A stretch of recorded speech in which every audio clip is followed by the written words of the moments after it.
Good luck to your pick 6 choices. Stand by for a dispatch.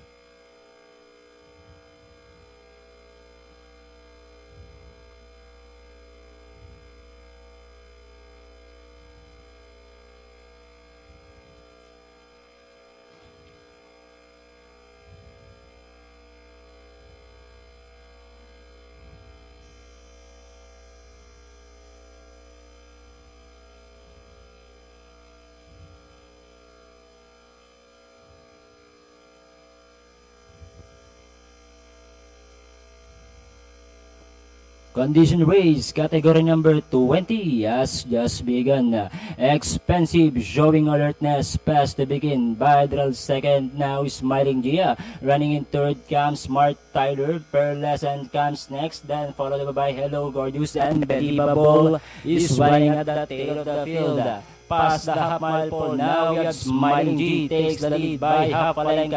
Running in the middle portion, Smart Tyler racing on the outside, Expensive. Dropping back to Pearlescence. Inside the last 600, 3 runners spotted for the lead. Moving up now is Expensive to take the lead. Expensive by about half a length. Then Bilateral second comes Smart Tyler. Smiling G drops back in fourth. Pearlescent is in fourth, and as they swing for home, now we have Expensive takes the lead by about 2 lengths. Smart Tyler now in second. Smiling G moving up is Pearlescent. And down the stretch they come.